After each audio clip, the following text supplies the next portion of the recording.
Si Shaki Echinose ay isang pasaway na estudyante na kamakailan lang ay na-expel sa eskwelahan. Pero nagbago ang lahat nang biglang salakayin sila ng isang misteryosong estranghero na walang awa niyang pinaslang ang kanyang ama-amahan na si Tsuyoshi. Dito niya nalaman na may dugo siyang demonyo o oni sa kanyang ugat, at dahil sa galit at paghahangad ng hustisya, nagpa siya siyang sanayin ang kanyang sarili upang makapaghiganti. Noon pa mang sinaunang panahon, may lahi ng mga demonyo na kilala bilang mga oni na nanirahan sa Japan, sumisira ng lahat ng madaanan at pumapatay ng mga tao ayon sa kanilang kagustuhan. Walang sino man ang naglakas loob na lumaban sa kanila, hanggang sa lumitaw si Momo, hindi multo, isang matapang na mandirigma na naging tagapagligtas ng sangkatauhan. Nilusob niya ang kuta ng mga oni at pinatay ang libo-libo sa kanila, pero ito pa lang ang simula ng mahabang digmaan sa pagitan ni Momo at ng mga oni, isang labanang nagpapatuloy hanggang sa kasalukuyang panahon. Walang kaalam-alam na konektado pala sa kanyang tadhana ang kwento ng matandang alamat, makikitang pinapahira ni Shaki ang mga baril niya habang kausap ang kaibigan sa telepono. Natatawa pa siya habang ikinukwento kung paano siya na-expel dahil sa isang gulo, at sinabing hindi niya ito iniinda dahil sawa na siyang makita ang mga pagmumukha ng mga kaklase niyang hindi niya gusto. Biglang dumating si Tsuyoshi at sinuntok siya sa ulo, hinihinging ipaliwanag kung bakit siya na-expel. Sinabihan ni Shaki na pabayaan na lang siya, pero si Tsuyoshi ay muling susugod para saktan siya dahil sa pagiging bastos, ngunit naiwasan na ito ni Shaki. Nagtanong si Tsuyoshi kung ano ang ginagawa niya sa dami ng baril gayong wine shop naman ang pinapatakbo nila at hindi gun shop. Tinukso siya ni Shaki na halos wala nang ang customer ang wine shop nila dahil kilala na ang ama niyang palugi. Gumanti si Tsuyoshi at kinutya si Shaki na wala siyang karapatang magmalaki gayong na-expel lang naman siya. Nasaktan si Shaki sa sinabi, kaya sinagot niya ito ng paaring na hinding-hindi siya magiging talunan tulad ni Tsuyoshi, at masaya siya na hindi sila magkadugo. Labis itong ikinasama ng loob ng matanda, pero bumaba na lang siya para sagutin ang tawag sa negosyo. Umalis si Tsuyoshi para mag-deliver at napabuntong hininga si Shaki, iniisip na sana may mayamang lalaki na lang ang umampon sa kanya. Habang nagsasanay siya sa pag-aim ng baril, bigla siyang nabigla sa isang pagsabog sa labas. Lumabas siya upang silipin kung anong nangyayari, pero hindi niya makita ang paligid dahil sa makapal na fog. Biglang may dumaluyong nakakaibang itim na usok mula sa makapal na fog at ikinagulat ito ni Shaki, dahilan para siya'y mapa-atras at matamba. Habang nakahandusay, hinailan ng maitim na usok ang kanyang binti at kinaladkad siya palabas ng bahay, saka iniwan sa gitna ng kalsada. Habang bumabangon si Shaki at nagtataka kung ano ang nangyayari, biglang lumitaw ang isang nakakatakot na matandang lalaki na nakasuot ng puti at tila handa siyang atakihin. Ngunit sa mismong sandaling iyon, dumating si Tsuyoshi sakay ng kanyang sasakyan at buong bilis nitong binangga ang lalaki. Agad niyang sinabihan si Shaki na sumakay at mabilis silang umalis, sabay sabing wala na silang ibang opsyon kundi tumakas palabas ng bansa. Hindi pa rin lubusang maintindihan ni Shaki ang mga pangyayari, kaya nagtanong siya sa ama kung paano niya nagawang banggay ng isang tao. Sinagot siya ni Tsuyoshi na hindi pa patay ang lalaki at kailangan nilang lumayo hanggat maaari. Halatang balisa si Tsuyoshi at mariing sinabi kay Shaki na makinig dahil kaunti na lang ang oras nila. Dito niya inamin na si Shaki ay isang inapo ng oni, at ang lalaking umatake sa kanila ay inapo naman ni Mamoru, tama ang pangalan, hindi Mamato o Mamero. Hindi makapaniwala si Shaki at sinabihan ng ama na huwag magbiro sa ganitong sitwasyon, ngunit mariing sinabi ni Tsuyoshi na totoo ang lahat. Bigla na lang, isang matulis na blade na gawa rin sa itim na usok ang tumagos sa bubong ng sasakyan at muntik nang tamaan si Tsuyoshi. Dito niya napagtanto na nahabol na sila ng kalaban. Mabilis na nabalot ng maitim na usok ang mga bintana ng kotse, kaya wala na silang makita. Itinigil ni Tsuyoshi ang sasakyan malapit sa isang abandonadong warehouse at agad na bumaba, sabay sabing kailangan nilang magtago. Pero bigla na lang sumabog ang kotse, at nang lingunin niya ito, wala na si Shaki. Sa kabutihang palad, napansin ni Tsuyoshi ang bakas ng maitim na usok papasok sa loob ng warehouse at naisip niyang doon dinala ang kanyang anak. Sa loob ng gusali, nagising si Shaki na nakagapos sa isang higanteng sapot na gawa rin sa itim na usok, at sa harapan niya ay naroon ang nakakatakot na lalaking si Sameder. Sinabi ni Sameder na ang dugong dumadaloy sa ugat ni Shaki ay isang karumal-dumal na dumi at ang trabaho ng Mat Aero Agency ay linisin at lipulin ang mga tulad niyang peste. Gulat na gulat pa rin si Shaki dahil buhay pa rin si Sameder kahit na binangga na ito ng kotse. Biglang dumating si Tsuyoshi at sinabing totoo ang alamat tungkol kay Momo, na ito'y hindi katang-isip kundi isang tunay na kwento.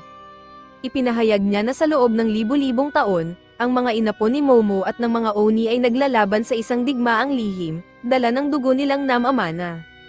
Sa paglipas ng panahon, nagsanib puwersa ang mga inapo ni Momo at itinatag ang Ma'am Otero Agency, na siyang nagbigay ng malaking kalamangan sa kanila.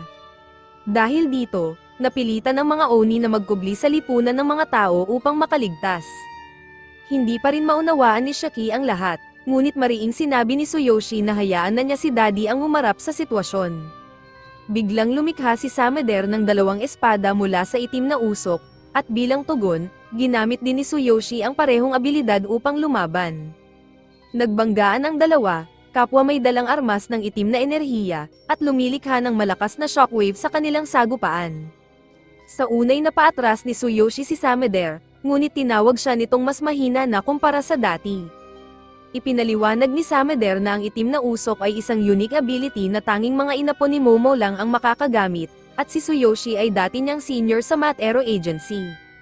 Nabigla si Shaki sa revelasyong ito, na ang kanyang ama ay inapo rin pala ni Momo. Ngunit sinabi ni Tsuyoshi na matagal na niyang kinalimutan ang buhay na iyon.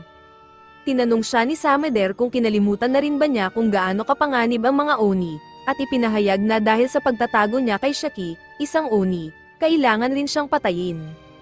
Sinugod siya ni Tsuyoshi bilang tugon, ngunit magkasintibay ang lakas nilang dalawa. Walang nagawa si Shaki kundi panoorin ang mabangis nilang labanan, habang tinatanong ni Sameder kung bakit pinoprotektahan pa ni Tsuyoshi ang isang nilalang na likas ang pagkawasak. Sinabi ni Tsuyoshi na manahimik na ito at sinubukang atakihin ng seryoso, ngunit napakabilis ni Sameder at madaling nakaiwas. Matapos nito, pinakawalan niya ang isang super fast combo na matinding tumama kay Tsuyoshi, dahilan para ito'y malubhang masugatan at mawalan ng malay. Wasak ang damdamin ni Shaki nang makita ang ama niyang duguan sa sahig, at buong galit niyang isinumpa si Sameder, sinabing papatayin niya ito. Ngunit sinabi lang ni Sameder na malapit na rin siyang sumama sa ama niya sa kabilang buhay. Bigla namang hinawakan ni Tsuyoshi ang paa ni Sameder at tinanong siya kung bakit siya nagpupumilit protektahan ang isang Oni. Ang tanging sagot ni Tsuyoshi, hindi ko kailangan ng dahilan para protektahan ang sarili kong anak. Sinabi ni Tsuyoshi na wala namang nasaktan si Shaki at mali ang patayin siya base lang sa pagiging may dugong Oni. Ngunit hindi nakinig si Sameder, bumuo ito ng espada mula sa itim na usok upang tuluyan ng tapusin si Tsuyoshi. Sa sandaling iyon, tuluyan ng sumabog ang galit na kinikimkim ni Shaki. Namula ang kanyang mga mata habang isinisigaw na papatayin niya ang demonyong sumusubok saktan ang kanyang ama. Unti-unting nagising ang kanyang daman at powers, dugoy damaloy mula sa bawat butas ng kanyang mukha at tumubo ang kanyang mga sungay mula sa ulo. Sa gitna ng sigaw niyang punong-puno ng puot, binalingan siya ni Sameder at nagulat nang makita na nakawala na siya sa sapot ng itim na usok. Sa isang iglap, may mga baril na gawa sa dugo ang biglang sumulpot sa paligid ng mukha ni Sameder, ngunit dahil sa likas niyang bilis, nagawa niyang salagin ang mga putok. Gayunpaman, wala na si Shaki sa dating kinatatayuan. Habang nagtataka si Sameder kung saan siya nagtatago, napansin niyang may patak ng dugo mula sa itaas, at doon niya nakita si Shaki, nakabitin ng patiwarik sa kisame na parang baliw na bersyon ni Batman, balot sa sariling dugo. Sa sandaling iyon, napagtanto ni Sameder na tuluyan ng nagising si Shaki, at kaya na nitong manipulahin ang sarili niyang dugo bilang sandata. Pero hindi iyon ang pinakakakilakilabot na aspeto ng pakikipaglaban sa isang Oni. Biglang sumugod si Shaki at itinulak siya gamit ang matitinding hampas. Nakabawi naman agad si Sameder at naputol ang braso ni Shaki, ngunit laking gulat niya nang muling tumubo ito sa isang iglap. Muli siyang sumigaw na parang halimaw, at doon na nagsimulang kabahan si Sameder dahil alam niyang hindi magiging madali ang laban na ito. Sa isang kisap mata, bumuo si Shaki ng maraming baril na gawa sa dugo at pinaputukan siya ng sunod-sunod, kaya napilitan si Sameder gamitin ang lahat ng lakas at bilis para depensahan ang sarili. At sa gitna ng putukan, pinakawalan ni Shaki ang isang dambuhalang missile na gawa rin sa dugo. Mabuti na lang at napatalon si Sameder sa tamang sandali kaya dumaan lang ang missile ng bahagya at sumabog sa likod niya. Napilitan tuloy ang matandang mandirigma na umatras sa harap ng walang habas na pag-atake ni Shaki. Pero bago siya tuluyang umatras, ibinato niya ang kanyang espada kay Shaki, umaasang matatapos na niya ang labanan sa isang mabilis na hakbang. Ngunit hindi pa rin iyon sapat, dahil agad na nakarating si Shaki kay Sameder at sinipa ito palayo. Dahil sa matinding pagod at mga sugat, hindi na nakakilos ng mabilis si Sameder. Sinakian siya ni Shaki at tinapakan ang mukha nito, saka pinakawalan ng isang buhos ng putok na parang galing sa buong batalyon ng militar. Gayunman, sa hindi inaasahang paraan, nakaligtas pa rin si Sameder kahit halos wala nang matira sa lakas ng kanyang katawan. Galit siyang sumigaw ng sumpa kay Shaki, ngunit bigla na lang bumagsak si Shaki sa lupa at naglahong parang bubog ang lahat ng mga baril na gawa sa dugo. Unti-unti na ring nawala ang kanyang anyong demonyo. Habang nakatitig sa sarili niyang mga kamay na puno ng dugo, nabalot siya ng takot at pagkalito, hindi niya na maintindihan kung ano ba talaga ang nangyari. Naisip ni Sameder na normal lang ito sa mga taong unang beses nagising ang kanilang kapangyarihang Oni. Sa natitirang lakas niya, muli siyang bumuo ng espada mula sa itim na usok, desididong tapusin na ang misyon. Ngunit sa mismong sandaling sasaksakin na niya si Shaki, biglang sumalpok si Tsuyoshi sa gitna nila, isinakripisyo ang sarili upang iligtas ang kanyang anak. Tinanong siya ni Sameder kung paano niya nagagawang isugal ang buhay niya para sa isang halimaw, matapos niyang masaksihan kung ano ang ginawa ni Shaki. Ngunit naisip lang ni Tsuyoshi kung gaano ka-inosente at ka-cute si Shaki noong bata pa ito, at sinabi niya sa dating kaibigan na kahit saglit lang, masaya siyang naging isang ama. Sa sandaling iyon, dumagsa ang ilang mga sibilyan matapos marinig ang pagsabog at nagsimulang tumawag ng bumbero. Dahil dito, nagpasya si Sameder na umatras muna, nagmistulang usok at naglaho sa ere, iniwang mag-isa ang mag-ama. Agad namang nagpapanik si Shaki at sinabing tatawag siya ng ambulansya, ngunit pinigilan siya ng ama. Alam ni Tsuyoshi na ito na ang kanyang katapusan, at ang tanging gusto niya ay makausap si Shaki sa huling sandali. Sinabi niya na hindi niya kailanman naipagtapat ang tungkol sa pinagmulan ni Shaki, dahil ayaw niyang takutin ito at ipaalam na may mga taong gustong pumatay sa kanya. Ngunit ngayon, ang tanging hiling niya ay maging sapat na malakas si Shaki, malakas para labanan ng parehong Mamoru at ang mga Oni, upang makapamuhay siya ng malaya at masaya. Ngunit sumigaw si Shaki, sinabing tumigil siya dahil hindi pa tapos ang usapan nila. Binuhat niya ang ama at sinabing mag-uusap sila ulit kapag gumaling na siya. Ngunit ngumiti na lamang si Tsuyoshi sa huling pagkakataon, at doon na siya tuluyang pumanaw. Sa kanyang pagbagsak, tuluyan nang nawalan ng katinoan si Shaki. Sinubukan munang gisingin ni Shaki ang kanyang ama, ngunit nang mapagtanto niyang wala na talaga ito, bigla na lang siyang napahagulgol ng matindi. Maya-maya, dumating ang isang lalaking naka-roller skates at bago pa man makakilos si Shaki, tinapak lang nito ang kanyang ulo at agad siyang nawalan ng malay. Nang magising siya, dinala na siya sa isang lugar kung saan tanging mga katulad niya lamang ang maaaring tumatag at lumakas. Habang walang malay, napanaginipan ni Shaki ang masasayang alaala nila ni Tsuyoshi habang naglalaro sa parke noong bata pa siya, sa ilalim ng mapagkalingang tingin ng kanyang ama.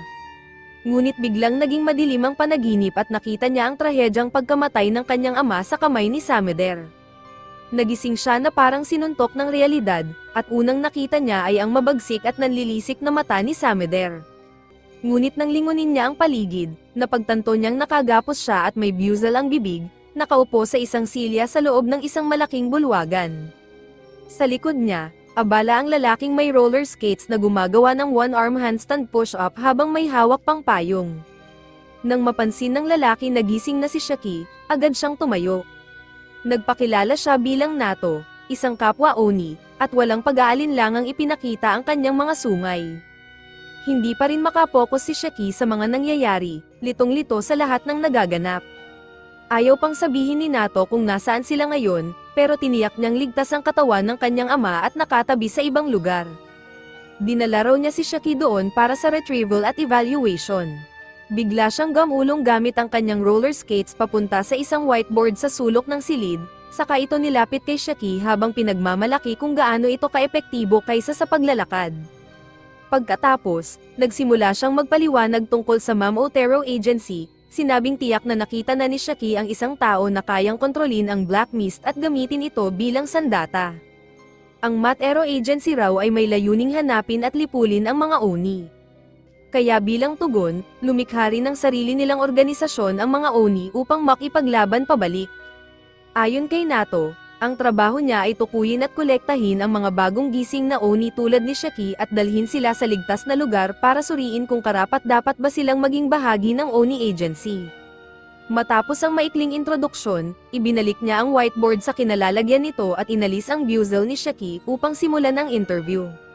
Ngunit pagkatanggal pa lang ng buzzle, agad na sumigaw si Shaki, galit na galit, at sinabing pakawalan siya. Sabay mura niya kay Nato at nagbanta na papatayin ito kung may ginawa siyang masama sa katawan ng ama niya. Agad namang nagbiro si Nato at binawasan ng 1 puntos ang score ni Shaki, na 0 pa lang naman mula sa simula. Tinawag ni Nato si Shaki na ulaga dahil hindi pa rin ito maintindihan kung ano ang ibig sabihin ng safely stored, kahit na sinabi na niya iyon ilang minuto pa lang ang nakakalipas. Nag-init ang ulo ni Shaki at sinabing imposibleng magtiwala siya sa isang kaina-hinalang edgelord tulad niya. Ngunit hindi naman umaasa si Nato na magtitiwala agad si Shaki, kaya nagpa siya siyang bawasan pa ng puntos ang score nito sa tuwing siya'y magmumura o mag-uutos na palayain siya. Sinabihan niya si Shaki na makipagtulungan kung gusto nitong makapasa sa evaluation. Pero wala namang pakialam si Shaki sa evaluation na iyon, ang gusto lang niya ay makalaya agad. Kaya pinilit niyang kontrolin ang kanyang galit, gayunman, hindi niya pa rin ito magawa ng maayos at sinabi ni Nato na tigilan na niya ang pagbibigay ng nakakakilabot na titig. Doon na tuluyang pumutok si Shaki, at napagpasyahan ni Nato na gamitin ang non-standard method ng pagsusuri dahil hindi raw gumagana ang normal na paraan sa mga baliw. Inalis niya ang kanyang kurbata, at bago pa man makarik si Shaki, ginamit niya ito para sakalin siya gamit ang buong lakas. Nagpanik si Shaki habang unti-unting nawawala ang kanyang hininga, at sinabi ni Nato na ang tunay na pagkatao ng isang nilalang ay lumalabas kapag malapit na itong mamatay, at iyon ang gusto niyang makita. Pumalag si Shaki gamit ang lahat ng lakas niya, pero hindi siya makawala sa pagkakasakal. Kahit paduguan na ang bawat butas ng kanyang mukha, nawalan pa rin siya ng malay, na siyang ikinadismaya ni Nato. Ngunit ang dugong nawala mula kay Shaki ay biglang nagising sa pamamagitan ng kapangyarihang taglay nito, nagbago ito at naging matutulis na spike na umatake kay Nato, na agad namang nakaiwas ng walang kahirap-hirap. Sa isang iglap, may sumulpot na gatlang gun na gawa sa dugo, at nakatutok ito sa ulo ni Nato. Sa likod nito, naroon si Shaki sa kanyang berserker state. Walang pasintabi siyang nagpaputok ng sunod-sunod na bala at umatras lang nang makontento siya. Subalit kahit ganoon kalakas ang atake, hindi man lang nasugatan si Nato dahil pinrotektahan niya ang sarili gamit ang kanyang payong na binalutan ng sariling dugo. Binigyan niya agad si Shaki ng -100 points sa score nito, sabay sabing wala man lang itong kaalam-alam kung paano gamitin ng tama ang kanyang Oni blood. At dahil doon, nagpa siya si Nato na turuan siya kung paano ito gamitin sa tamang paraan, kahit na hindi ito matatandaan ni Shaki kapag natapos na ang kanyang berserker mode. Biglang sumugod si Shaki sa kanya, ngunit handa na si Nato sa lahat ng maaaring mangyari. Ilang minuto ang lumipas at nagkamalay si Shaki, nakahandusay sa sahig, talunan at walang ideya kung ano ang nangyari. Nang makita niya ang sarili niyang pulang kamay, agad siyang kinabahan at napagtanto na nawalan na naman siya ng kontrol sa sarili. Kalma lang na umupo sa ibabaw niya si Nato at sinabing natural lang na wala siyang maalala, dahil kapag ang isang Oni ay pumasok sa berserk mode, nawawala ito sa sarili. Sa paligid nila, wasak ang buong bulwagan, tila sinalanta ng bagyo dahil sa kanilang laban. Sinabihan ni Shaki si Nato na tigilan na ang pangangaral lalo't siya rin naman ay gumagamit ng dugo bilang sandata. Agad namang pinawalang bisa ni Nato ang kanyang blood umbrella at sinabing hindi siya kailanman nag-berserk dahil kaya niyang kontrolin ang kanyang kapangyarihan. Ipinahayag niya na wala na raw dapat pag-usapan pa, tanggol na si Shaki sa posibilidad na mapasama sa Oni Agency. Wala pa ring malinaw na ideya si Shaki sa kabuoang sitwasyon, pero isa lang ang sigurado siya, napakalakas ni Nato. Kaya, isinantabi niya ang kanyang pride at buong kababang loob na nakiusap kay Nato na tanggapin siya bilang alagad, dahil gusto niyang lumakas para makaganti sa pagkamatay ng kanyang ama. Ngunit agad siyang tinanggihan ni Nato at sinabing ang mga tulad niya, yung hindi ginagamit ang utak sa pakikipaglaban, ay laging unang namamatay sa totoong laban. Tinawag pa siyang walang silbing kahihiyan, na hindi kayang kontrolin ng utak niyang sariling kapangyarihan, at pilit pinigilan ni Shaki ang kanyang galit. Ipinahayag ni Nato na panahon na para tapusin siya, dahil ang isang Berserk Oni ay panganib sa lahat. Ginamit niya ang kanyang espesyal na singsing para hiwain ang kanyang hinlalaki at hayaang tumulo ang dugo.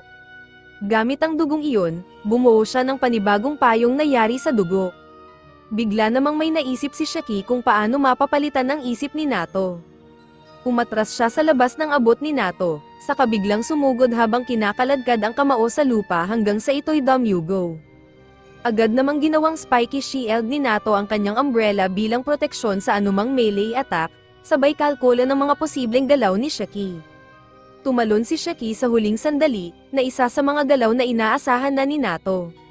Ngunit ikinagulat niya nang gamitin ni Shaki ang mga spike bilang pantulak para mapunta sa gilid at tutukan siya ng dagwang baril sa mukha. Itinoon ni Shaki ang buong atensyon niya sa baril na gawa sa dugo at pinaputok ito ng buong lakas. Ang recoil ay sobrang lakas kaya napaatras siya sa ere. Hindi siya makapaniwala na tila tinamaan niya si Nato, ngunit nalaman niyang kahit sa pagkakataong iyon, nabigo pa rin siya. Simple lang na hinarang ni Nato ang blood bullet gamit ang kanyang daliri at pinadurog ito na parang wala lang. Hindi man lang siya binigyan ng kahit konting papuri dahil para kay Nato, gumamit lang si Shaki ng kalahating berserk mode para magawa ang atake. Nang makita niyang muli na tila nawawala na naman si Shaki sa sarili, nagdesisyon si Nato na tapusin na ito gamit ang kanyang special move. Nilagay niya ang sarili sa isang protektadong hawla at tinawag ang mga archer na gawa sa kanyang dugo, nakahanda ng umatake sa kanyang utos. Pero napansin niyang si Shaki ay pilit nilalabanan ang kanyang berserker instincts at anti-unting nakokontrol ang kanyang kapangyarihan, kaya agad niyang kinansela ang kanyang special move. Ipinagmamalaki ni Shaki ang sarili dahil sa unang pagkakataon, nagawa niyang kontrolin ang kanyang kapangyarihan. Pero agad din siyang bumagsak sa lupa, ubos ang enerhiya. Hindi makapaniwala si Nato na hindi lang nakontrol ni Shaki ang kanyang dugo, na-suppress pa niya ang berserker mode, isang bagay na hindi basta-basta nagagawa ng kahit sinong Oni. Tinanong niya kung paano niya ito nagawa, at mayabang na sagot ni Shaki, "Gawin mo muna akong underlang bago ko ibunyag ang sagot." Napangisi si Nato at sinabing pag-iisipan niya ito, ngunit agad na inangkin ni Shaki iyon bilang yes. Ipinahayag ni Shaki na noong una, hindi niya maintindihan ang sinasabi ni Nato tungkol sa pagkontrol ng dugo. Pero nang nakita niyang hiniwa ni Nato ang kanyang hinlalaki at ginamit ang dugong tumulo para gumawa ng sandata, may ideya siyang pumasok sa isip niya. Naisip niya na pareho naman silang Oni, kaya baka pwede niyang gayahin ang ginawa ni Nato. At laking gulat niya, gumana nga ito, hindi man niya lubos na nauunawaan ang mga detalye. Hinayaan na lang niyang dumyugo ang kanyang braso habang sinisigawan ito sa isip na magbago ka at maging sandata. Hay na hay pa rin si Shaki sa tagumpay niya at tinanong si Nato kung anong masasabi niya doon. Pero para kay Nato, isa iyong kalokohan, dahil hindi ganoon gumagana ang paggamit ng kapangyarihan. Ayon sa kanyang karanasan, ang mga padalos-dalos at emosyonal na kabataan tulad ni Shaki ang may pinakamahinang kontrol sa kanilang dugo. Samantalang ang mga rasyonal at kalmado na tulad niya ang may pinakamalaking tsansa na magamit ito ng tama. Sa tingin niya, hindi nakikinig si Shaki sa rason, at kahit ang berserker mode nito ay hindi makontrol siya, dahil ginagamit lang ni Shaki ang purong instinct at lakas ng loob para pilitin ang kanyang kapangyarihan na sumunod sa kanya. Sa tingin ni Nato, sobrang magaspang ng paraan ni Shaki sa paggamit ng kapangyarihan, pero hindi niya maikakailang kaya rin itong maglabas ng napakalakas na enerhiya. Habang iniisip niya kung ano ang gagawin sa kakaibang kasong ito, biglang sinabi ni Shaki na kailangan niya ng kapangyarihan para makaganti sa pagkamatay ng kanyang ama at patayin ang lalaking pumatay dito. Sinabi niya kay Nato na kung tatanggapin siya bilang underling at tuturuan ng lahat, magiging kapaki-pakinabang siya sa kanya. Ngunit mariing tumanggi si Nato at sinabing hindi niya maaaring isaalang-alang ang ganong posibilidad. Ginawang sibat ni Nato ang kanyang payong at ipinaliwanag na ang mga tulad ni Shaki ay panganib sa lipunan dahil hindi pa nga niya alam na kaya niyang kontrolin ang sarili niyang kapangyarihan at basta-basta na lang siyang sumugal. Sinabi niyang hindi niya ito matatanggap bilang tagasunod, at kunway sasaksakin si Shaki gamit ang sibat, pero tumama lang ito sa sahig sa tabi ng kanyang ulo. Sinabi ni Nato na hindi niya siya tatanggapin bilang underling, kundi bilang estudyante. Nalito si Shaki dahil para sa kanya, pareho lang naman iyon. Ipinaliwanag ni Nato na bahagya lang niyang naipasa ang pagsusulit, pero bibigyan siya ng pagkakataon para patunayan ang kanyang kakayahan. Dahil hindi na ma-process ni Shaki ang mga nangyayari, nagpa siya si Nato na magsimula sa mga basic. Sinabi niyang nasa isang isla sila na tinatawag na Hell's Doorstep, na kilala noon bilang Onigashima, ang lugar kung saan pinatay ni Momo ang napakaraming demonyo noong sinaunang panahon. Ngunit ngayon, ito na ang tanging lugar kung saan ligtas makapamuhay ang mga Oni. Sa gitna ng isla ay matatagpuan ang Resetsu Academy, isang military school na nagsasanay ng mga Oni upang lumaban sa Mamotero Agency. Nabigla si Shaki nang marinig na nasa isang isla siya, pero tinapak ni Nato ang mukha niya at sinabing hindi naman importante yon.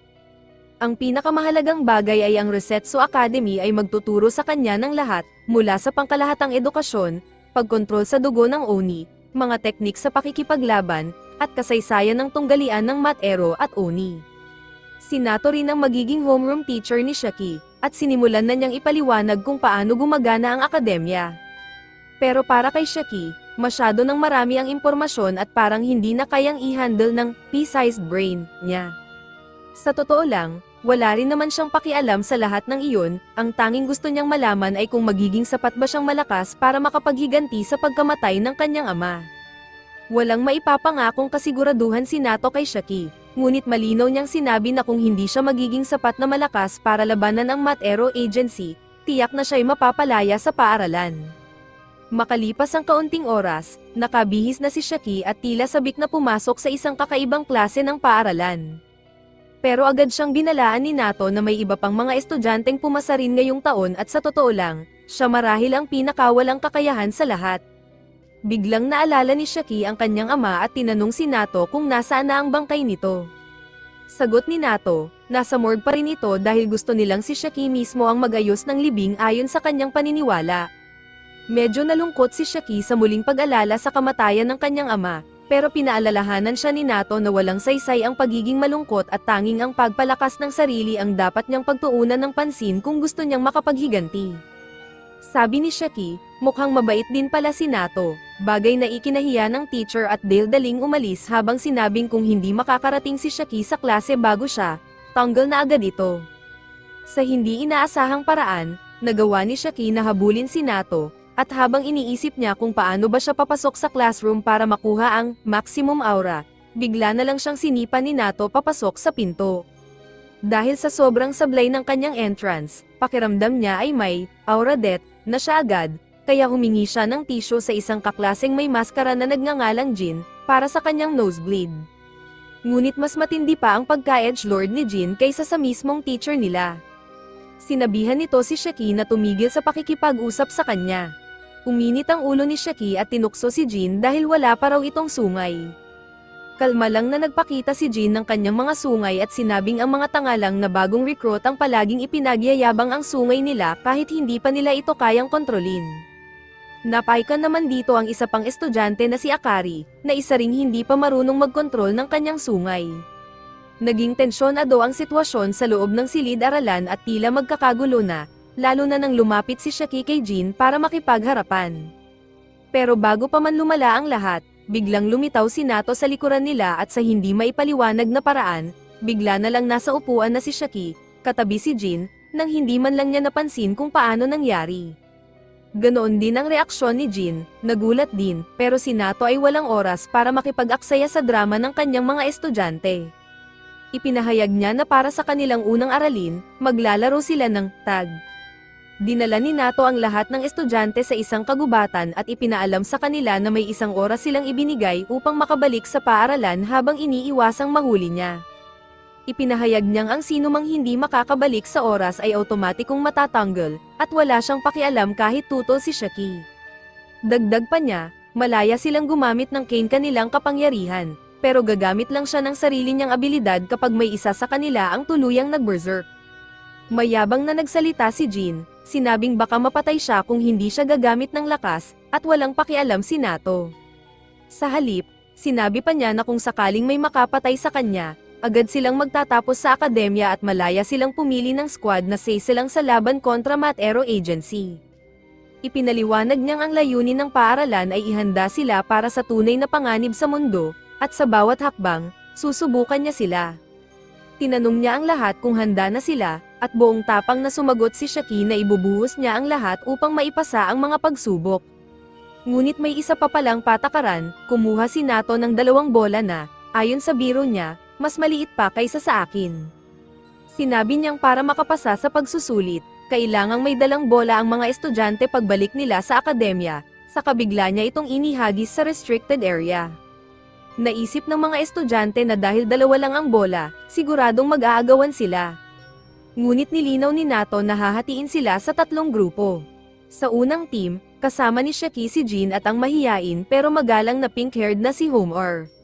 Sa ikalawang grupo, nariyan ang siga na si Dakoti at ang nerdy na si Guji. Ang ikatlong grupo naman ay binubuo ng kinakabahang si Rocco at si Kaina, na sa kabila ng katahimikan ay tila pinakakumpiyansa sa lahat. Sinabi ni Nato na papasok siya sa restricted zone makalipas ang 15 minuto upang bigyan sila ng head start. Pero biglang kumontra si Shaki, sinabing ayaw niyang makipag-team sa maskarang weirdo na si Jin. Tinakat siya ni Nato na matatanggal siya kung hindi siya marunong makipagtulungan, kaya napilitan si Shaki na bawiin ang sinabi niya. Maya-maya, magalang na nagpakilala sa kanya si Homer, at dahil ito ang unang beses na nakausap ni Shaki ang isang babae sa buong buhay niya, tila hindi niya alam kung paano haharapin ang sitwasyon. Paglapit ni Homer kay Shaki, agad siyang nakaramdam ng butterflies in his stomach, kinilig siya sa hindi maipaliwanag na paraan. Buong kumpiyansa niyang sinabi kay Homer na poprotektahan niya ito, dahilan para mamula ang pisngi ng dalaga at sabihing hindi naman niya kailangang gawin iyon dahil ang gusto lang niya ay huwag makaabala. Sumunod na nagpakilala si Homer kay Jin, ngunit bilang isang edgy Tate fan, hindi man lang siya pinansin ni Jin. Dahil dito, bumalik ang mababang self-esteem ni Homer at napaiyak siya habang paulit-ulit na humihingi ng tawad sa pagkakausap sa kanya. Galit na galit si Shaki at sinigawan si Jin dahil sa pananakit nito sa damdamin ng babae. Pagkatapos ay agad niyang nilapitan si Homer at sinabing huwag niyang sirain ang cute na mukha niya sa pag-iyak. Bumalik siya kay Jin para kutsain ito, ngunit sagot lang ni Jin ay, tumigil ka sa pagiging beta sim. Bago pa lumala ang gulo, sumingit si Nato at sinabing pumasok na sila sa loob ng kagubatan dahil wala silang buong araw para magtalo. Agad na tumakbo sina Shaki at Jin papunta sa restricted forest, at matapos tumitig-titig muna sa paligid na tila walang direksyon, sumunod na rin si Homer. Sa loob ng gubat, nagsimulang tumalon-talon si Jin sa mga sanga ng puno gaya ng ninja mula sa Naruto, iniisip na kung mapatay niya si Nato, agad siyang makakagraduate at makakapasok sa kahit anong squad para harapin muli ang kanyang pinakamalupit na kaaway. Pero bigla siyang sinugod ni Shaki mula sa likod, dahilan para maputol ang kanyang mga iniisip. Tinanong ni Jin kung ano bang problema ni Shaki, at sagot nito ay gusto niyang patunayan na mas malakas siya sa kanya. Game rin si Jin sa laban at tinanggal niya ang kanyang maskara, ibinunyag ang malalalim at pangit na peklat sa paligid ng kanyang bibig. Medyo napatigil si Shaki, pero sinabing ang mga mahihina lang ang nagyayabang ng luma nilang peklat. Hindi nagpatalo si Jin, tahimik niyang tinanggal ang kanyang gloves at ipinakita na ang kamay niya ay puno rin ng tahi. Pinunit niya ang isa sa mga tahi at pinaagos ang dugo nito, na agad niyang ginawang mga circular saws. Nanlaki ang mata ni Shaki sa gulat, at sa loob-loob niya ay iniisip na baka aidmanda sila ng may akda ng Chainsaw Man dahil parang kinopya nila ang ideya. Tinawag siya ni Jin na duwag at sinabing tumakbo na lang siya kung natatakot. Ngunit matatag ang sagot ni Shaki, hindi siya pwedeng umatras, dahil kung gagawin niya iyon, hindi niya kailanman magagantihan ang pagkamatay ng kanyang ama. Nagulat si Jin sa narinig mula kay Shaki, ngunit bigla siyang naging seryoso at malamig habang sinasabi na hindi kailanman sila magkakaintindihan. Sagot naman ni Shaki, wala rin naman siyang balak siyang intindihin, sabay kagat sa hinlalaki niya para palabasin ang dugo. Subalit ngayong pagkakataon, hindi niya magawang gawing baril ang dugo niya, kaya napapraning siya, iniisip kung ano bang mali ang ginagawa niya. Dahil wala nang ibang opsyon, nagdesisyon siyang lumaban gamit ang isang kahoy na napulot. Pero agad niyang napagtanto na wala siyang laban kay Jin, na kayang pumutol ng malalaking puno sa isang hampas lang gamit ang chainsaw arms niya. Samantala, si Homer ay naglalakad sa gubat sa paghahanap kina Shaki at Jin, ngunit bigla siyang napatigil nang marinig ang malalakas na tunog ng pagbagsak ng mga puno. Kinabahan siya at muling umiral ang kanyang inferiority complex, iniisip na hindi siya nababagay sa isang lugar na ganito. Gayunpaman, naalala niya ang sinabi ni Shaki na cute siya, at dahil doon ay bahagya siyang nabuhayan ng loob. Nagpa siya siyang hanapin si Shaki, hindi niya namamalayan na ilang talampakan lang ang layo niya sa isa sa mga bola. Sa parehong oras, sinusubukan ni Shaki na lumaban gamit lamang ang kanyang kamao. Si Jin naman, kahit hindi ginagamit ang kanyang chainsaw powers, ay kayang-kaya pa rin siyang pabagsakin. Habang patuloy ang laban, iniisip ni Shaki kung paano ba nakakontrol ni Jin ng ganoon kaayos ang kanyang kapangyarihan. Ngunit napansin niyang ibang-iba ang abilidad ni Jin kumpara sa tornado-type blood control niya. Nawalan siya ng focus sa kakaisip sa tunay na likas ng kanilang powers, at sa pagkakataong iyon ay nataman siya ng isang malakas na suntok mula kay Jin, dahilan para bumagsak siya sa lupa. Nadismaya si Shaki sa sarili at si Jin naman ay naglakad palayo, sabay sabing hayaan na lang daw umiyak ang talunan. Pero bago pa siya makalayo, biglang tumayo si Shaki at sinabing tapos na ang laban kung kailan siya mismo ang magsasabi nito. Naiinis na si Jin at nagpakawala ng chainsaw attack paarap kay Shaki, pero sa mismong sandaling iyon, dumating si Homer.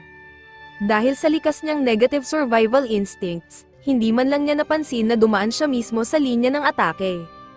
Nagulat si Shaki at agad siyang kumilos, nasagip niya si Homer, bagamat bahagya siyang nasugatan sa proseso. Agad siyang bumangon mula sa ibabaw ni Homer at galit na sinabihan si Jin na humingi ng tawad sa kanya. Ngunit sinagot siya ni Jin na kung namatay man si Homer, kasalanan na raw niya iyon dahil napakahina lang naman ng atake niya. Lalong nagalit si Shaki sa walang pakialam na sagot na iyon.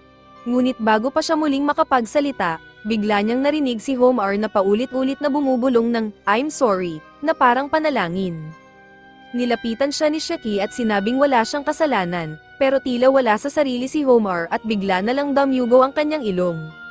Mula sa dugo niya, unti-unting nabuo ang isang higanteng anyo ng tao, isang dambuhalang nilalang, na ikinagulat nina Jin at Shaki, habang pareho silang napasigaw, anong klaseng Attack on Titan ta? Sinabihan sila ni Homer na tumakbo na dahil ang babaeng Titan daw niya ay papatayin sila. Kasunod nito, bigla na lang pinakawalan ng female Titan ng isang malakas na atake sa lupa at muntik nang tamaan si Shaki, na naisalba lang ang sarili sa huling segundo. Si Jin naman ay sumugod paarap sa Titan, gamit ang kanyang chainsaws, pero halos wala iyong epekto sa napakalaking katawan ng kalaban. Tinanong ni Shaki si Homer kung hindi ba niya kayang kontrolin ang dambuhalang nilalang, ngunit humingi ito ng tawad at sinabing wala siyang magawa. Dahil sa matinding pagdurugo, bigla siyang nawalan ng malay. Napagpasyahan ni Shaki na ilayo si Homer sa Titan upang matulungan siya, pero laking gulat niya nang nakita niyang binabantayan ng Titan si Homer sa halip na saktan. Pati si Jin ay nagtaka kung ang dugo ba ni Homer ay may sariling isipan. Bigla na lang nagsimulang sumuka ng dugo ang female Titan, at habang nagtago si Jin sa likod ng bato, sinalo naman ni Shaki ang buong bagsik ng pag-atake. Habang umiiyak, pakiusap ni Homer sa Titan ay tumigil na ito sa pagtawag sa kanya ng ate, bagay na hindi rin maintindihan ni Shaki. Muli siyang pinakiusapan ni Homer na tumakbo na, pero matigas ang loob ni Shaki at sinabing kung aalis siya ngayon, mamamatay sa pagdurugo si Homer, at ayaw na niyang may mamatay pang isa sa harapan niya. Bigla namang yumalulong ang Titan ng isang malakas na sigaw, at ang shockwave nito ay umabot hanggang sa labas ng gubat, na naramdaman din ng ibang estudyante. Pinagmamasdan ni Nato ang lahat mula sa ibabaw ng punong kahoy at nagpasyang hayaan muna sina Shaki at Jin na subukan ang sarili nilang paraan para pigilan ang blood release ni Homer bago siya makialam. Samantala, sa mismong lugar ng labanan, sinubukang saktan ni Shaki ang sarili para palabasin ang dugo at gamitin ito bilang sandata, ngunit bigo siyang makabuo ng kahit anong anyo ng kapangyarihan. Inatake si Shaki ng female Titan, at bagamat nagawa niyang umiwas, bigla itong sumungkit ng malalaking bato mula sa lupa at inihagis sa kanya. Tinamaan siya at napalipad palayo, ngunit higit pa sa sugat ng katawan, ang pinakamasakit ay ang pakiramdam na wala siyang silbi. Hindi pa siya kailanman natalo sa laban, pero ngayon, isa na lang siyang mahina at inutil na bata. Napaiyak siya sa matinding pagkadismaya, ngunit biglang lumabas si Jin para tumulong sa laban at sinabi sa kanya na umuwi na lang siya kung iiyak lang siya tulad ng isang crybaby. Nag-init ang ulo ni Shaki at sinabi na, pinapawisan lang ang mga mata niya. pero hindi na siya pinansin ni Jin at sinimulang buksan muli ang sarili niyang sugat.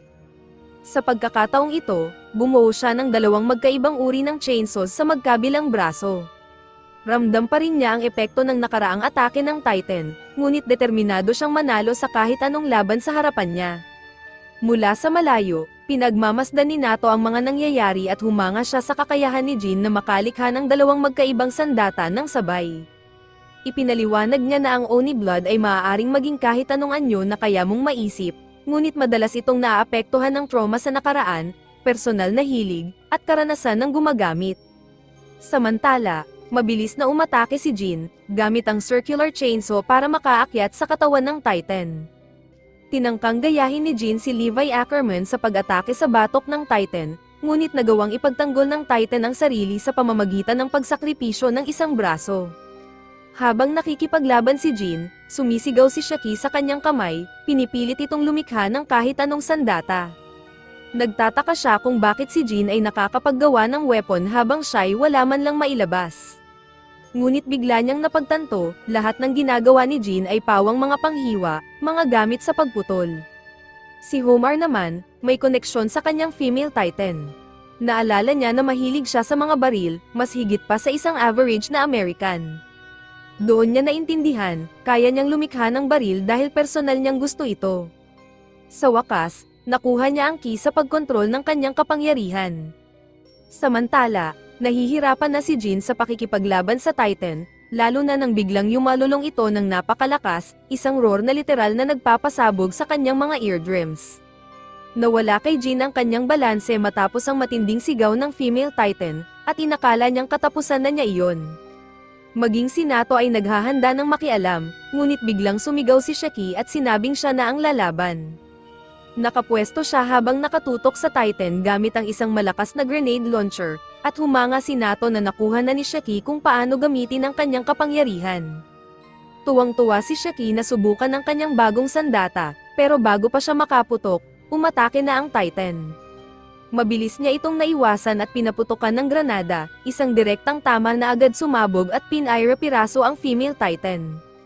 Napamangha sina Jin at Nato sa nasaksihan nilang lakas. Habang nawawala na ang Titan at nagkakalat sa hangin ang kanyang mga piraso, nawala ng malay si Homar. Samantala, si Jin ay nanatiling nakatulala sa lakas ng atake ni Shaki, nang biglang bumuhos ang tila dugo mula sa langit. Ngunit hindi pala ito tunay na ulan ng dugo, kundi ang mga patak ng dugo mula sa pagsabog ng Titan na bumagsak sa paligid at unti-unting naging ordinaryong ulan. Napagtanto ni Jin na hindi lang basta pinatay ni Shaki ang Titan, kundi naapektuhan pa nito ang mismong panahon. Ngunit si Shaki, imbes na pagtuunan ng pansin ang nangyaring iyon, agad na tumakbo kay Homar upang tingnan kung ayos lang siya. Ngunit habang papalapit siya, unti-unting lumabo ang kanyang paningin hanggang sa bumagsak siya sa lupa, hindi na makagalaw. Sa oras ding iyon, dumating si Nato at sinabing sobrang dami ng dugong nailabas ni Shaki kaya wala nang natitirang lakas sa katawan niya. Pinilit ni Shaki na tumayo at sinabing kaya pa niyang lumaban, ngunit hindi pa lumilipas ang 5 segundo ay muli siyang bumagsak. Tinawag siya ni Nato na noob, na hindi pa marunong magkontrol ng sariling kapangyarihan, pero sa loob-loob niya, alam niyang ang lakas ni Shaki ay hindi ordinaryo, ito ay higit pa sa kahit anong nakita niya noon. Ipinaliwanag niya kay Shaki na kung sosobra sa paggamit ng dugo, maaari pa siyang mamatay. Ngunit sa halip na kabahan para sa sarili, nag-alala si Shaki para kay Homar. Nakiusap siya kay Nato na tingnan muna si Homar dahil maaaring masyado rin itong nawalan ng dugo, okay lang daw siya kahit mauna siyang alagaan. Hindi inaasahan ni Nato na magagawa pa ni Shaki na isipin ang kapakanan ng iba sa kabila ng kalagayan niyang halos wala ng malay. Ngunit bago pa man siya makalapit para tumulong, biglang nagpakawala si Jin ng isang surprise attack laban sa kanya. Buti na lang, mabilis ang reflexes ni Nato at agad niyang nablock ang pag-atake ni Jin, sabay tulak pabalik dito. Sinabi ni Jin na hindi nila kailangang mag-aksaya ng oras sa mga talunan. Tinignan siya ni Nato at tinanong kung anong mangyayari kung mamatay si Homar dahil hindi ito naagapan ng emergency treatment. Walang pakialam si Jin at sinabing hindi niya problema iyon. Nakadama ng matinding pagkadismaya si Nato at tahasang sinabi na galit siya sa mga makasariling kagaya ni Jin. Pero walang pake si Jin, Ang gusto lang niyang malaman ay kung totoo bang pwede na siyang mag-graduate kung mapapatay niya si Nato. Sinigurado ni Nato na totoo ang sinabi niya, at sapat na iyon para sumugod si Jin ng buong lakas.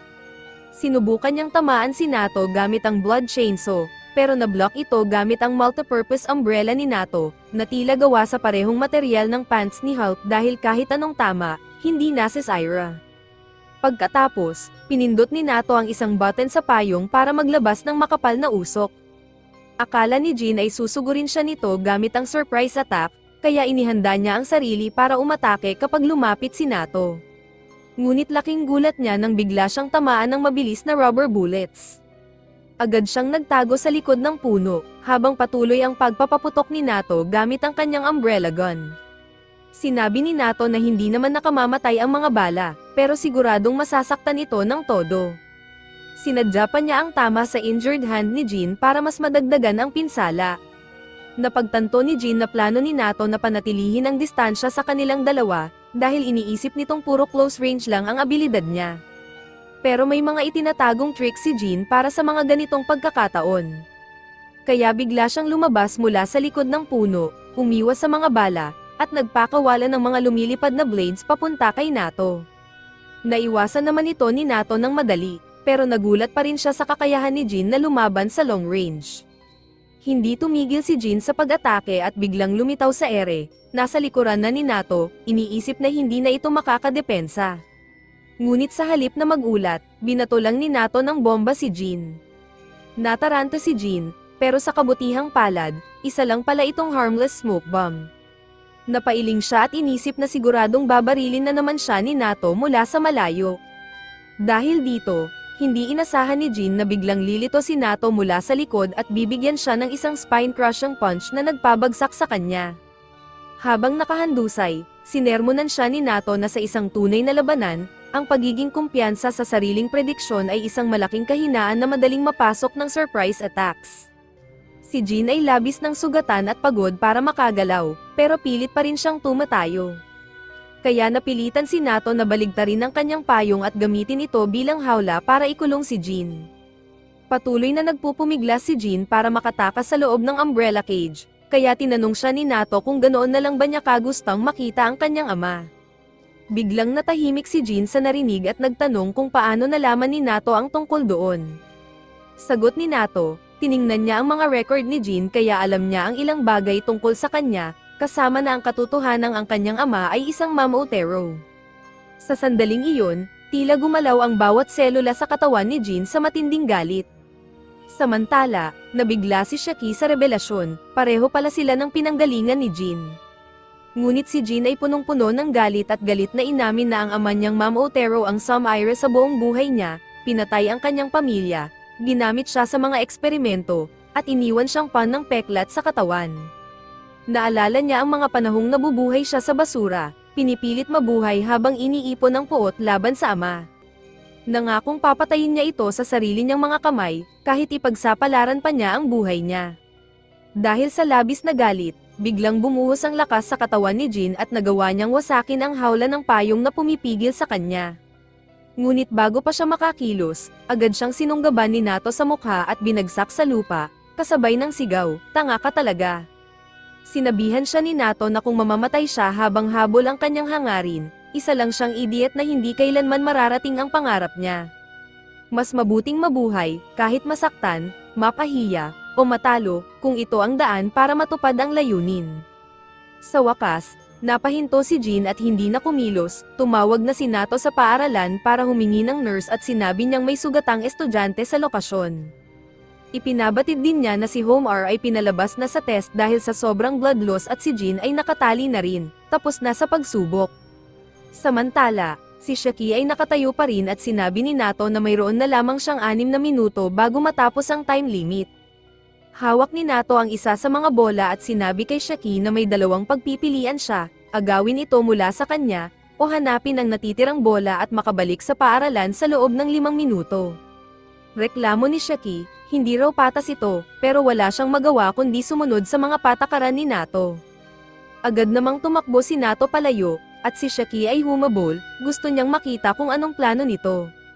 Samantala, Nanatiling tahimik si Jin habang nakatali sa puno, nang biglang lumabas si Shaki mula sa mga damuhan malapit sa kanya. Nilapitan niya si Jin at sinabing palalayain niya ito kapalit ng pakikipagtulungan. Nabigla si Jin sa alok, ngunit ipinaliwanag ni Shaki na wala ni isa sa kanila ang kayang talunin si Nato ng mag-isa, pero kung magsasama sila, may pag-asa silang manalo. Tumanggi si Jin at sinabing ang mailigtas ng isang idiot ay nakakababa ng kanyang dangal. Hindi na rin sinubukang tanggihan ni Shaki ang label na idiot, tanggap niya iyon. Tinanong na lang niya si Jin kung mas mahalaga ba talaga ang pride niya kaysa sa mga pangarap niya, dahil hinding-hindi niya maaabot ang mga iyon kung mananatili lang siyang nakaupo at nakatali. Tinanong ni Jin kung bakit ba pinakikialaman ni Shaki ang buhay niya, at dito ibinunyag ni Shaki na Ma'am Otero rin ang kanyang ama. Gulat na gulat si Jin at doon na ibinagsak ni Shaki ang klasikong Naruto line, magkapareho tayo. Sa kabilang banda, hinahanap ni Nato si Shaki at dahil hindi niya ito makita, nagdududa siyang bumalik pa ito. Ngunit bigla niyang nakita si Shaki na tumatakbo habang murang-mura si Jin. Napagdesisyonan ni Nato na tapusin na ito at agad siyang tumalon pababa para harangin si Shaki, sabay sabing nauubos na ang oras niya, habang ipinapakitang hawak pa rin niya ang bola.